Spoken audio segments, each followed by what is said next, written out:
Welcome to the Q4 wrap-up for Invited Back. I can't believe we're already at the end of 2024, and now I get to wrap up and recap October, November, and December of 2024, which was an ultimate invited back experience. When I talk about being invited back to the things that matter most and to reimagine and reinvent and reinvite, that is what has happened in Q4. October, we attended a leadership conference here in our hometown with friends, classmates, colleagues that we had done life together with decades ago. And it just so happens they were all convening back here in our hometown. And it was a real moment to reconnect and then to reimagine the possibilities. My husband and I, aren't the same people that we were when we journeyed together with these many people in Bible college or in ministry. And we fast forward over a decade, almost 2 decades later. And there are new experiences and opportunities on the horizon because we were obedient to this nudge. We weren't exactly sure why, to attend FLC this October. Another thing that I did was revisit the vein doctor. If you're following on my journey kind of on a week-by-week basis, you'll remember that I talked about paying attention to the things that we can't always see, but we might feel that are happening inside of us because they are affecting all the things that are surrounding us. A couple years ago, I had vein procedures done on each of my legs, and I went back to follow up because I was having some pain. Venous insufficiency is a thing that is hereditary.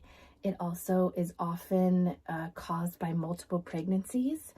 And it's also something that we don't often pay attention to in general until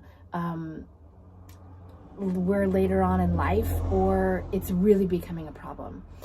But if we pay attention to it, the little signs on the surface that tell us that maybe there's something going on deeper inside, then we have an opportunity to take care of it on the front end and create that blood flow to our heart as it should be, to give us more energy, to help us to go faster and have more stamina and energy. So I went back to the vein doctor because I was having some pain. I wanted to follow up.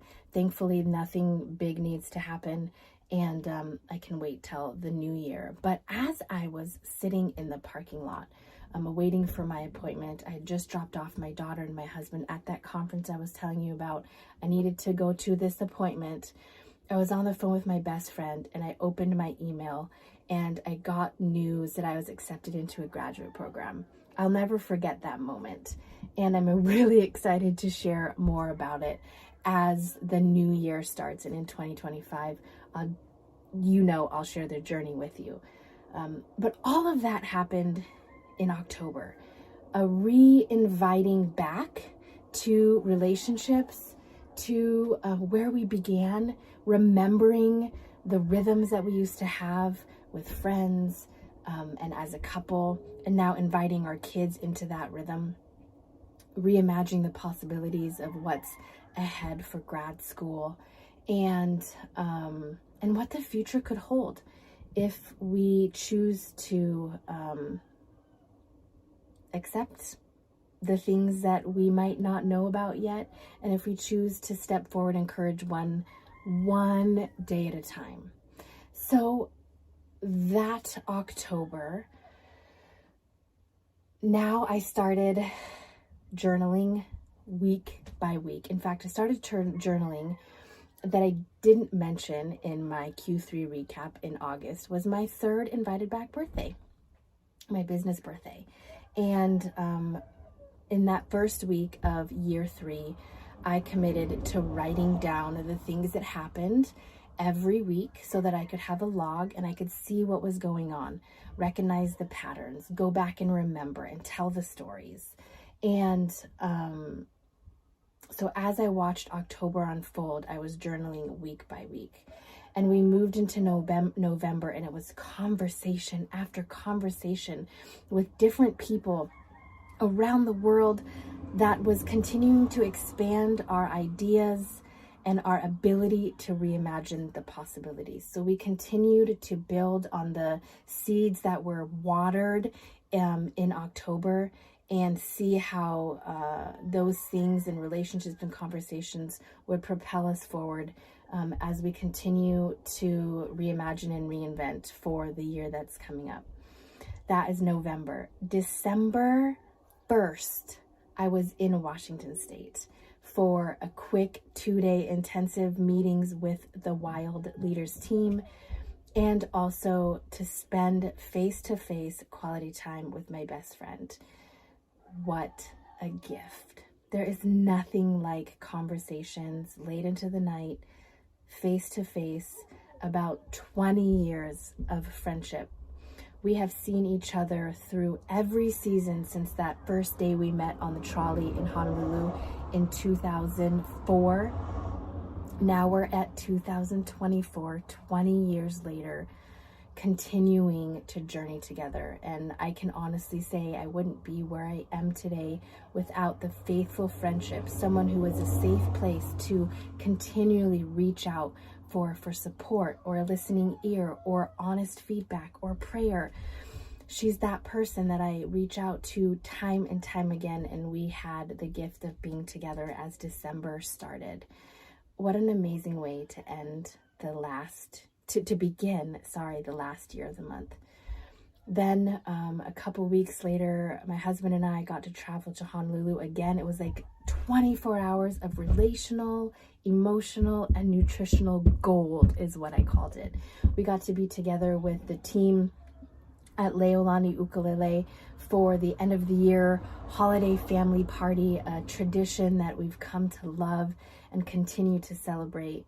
And again, a chance to be invited back to the relationships that those relationships started again back in 2005, almost 20 years ago. And we continue to pour into each other, and we continue to reimagine the possibilities together. And we're excited for what 2025 has to offer. Christmas was a gift. Not without the high emotions that come with expectations and disappointments that you can't play with every present all at once. And really a special time of remembering what it takes, what it took to be in the presence of the Lord, for him to come down, to be in relationship with him, and then with his people, and then with each other. It takes sacrifice. It takes courage. It takes forgiveness. It takes faith. It takes continual discipline, day after day after day. But if we can choose all of those things and the things that matter most, we will continue to be invited back to the things that we can only individually pour ourselves into, to the people, to the places, and to the opportunities that lie ahead. Our family will spend the new year in separate places this year. And we haven't done this before. My husband and I are going to be in Japan for the new year, just like we were the year after we got engaged. Not the year. Well, December 25th is the anniversary of our engagement. We got engaged 2009, and then we flew a few days later to Japan. This year, December 25th, was a couple days ago, and in a couple days we will fly to Japan and recreate in some ways that special celebration as we ring the new year in Japan. And as we, again, I know I say this all the time, but we reimagine the possibilities for the future. We have been having some rich conversations about what this next 5, 10, 15 years might look like. And we're excited to continue those conversations on the ground in Japan. Thank you for being on this journey with me. Thank you for your courage to reimagine, reinvent, and reinvite. Thank you for your continued yes to the things that matter most. We're not going to get it perfect every time. No one gets it perfect every time. But when we fall down, when we get off the wagon, when we stray from the path, we turn and we get back on the path. We stand up and we take one more step forward. We apologize for the wrong choice, the wrong word, the wrong action. We mend those relationships and we continue forward. So here's to the journey ahead. It's been an incredible year, and I'm excited to continue to journey with you. Aloha, until next time.